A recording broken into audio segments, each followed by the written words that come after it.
পাউরুটিটা ছোট করে কেটে নিলাম।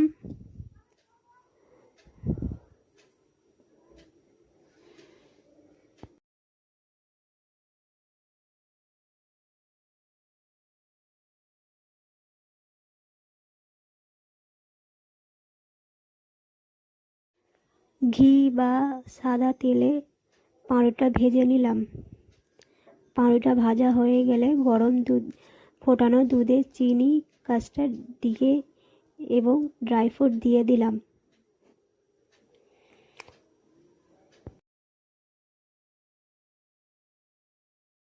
কাস্টার্ড দুধ ঠান্ডা হয়ে গেলে সেটা পাউরুটির মধ্যে ভিজিয়ে দিলাম। দেখতে পাচ্ছেন পাউরুটির মধ্যে ভিজিয়ে দিয়ে ওপর থেকে আমি কেশর দিয়ে দিয়েছি। পাউরুটিটা ছোট করে কেটে নিলাম।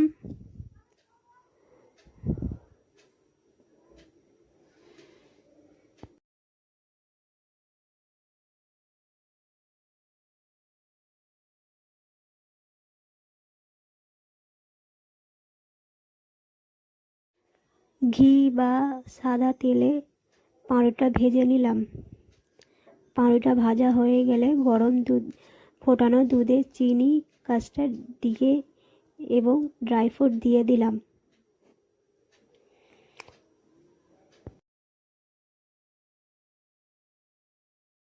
কাস্টার্ড দুধ ঠান্ডা হয়ে গেলে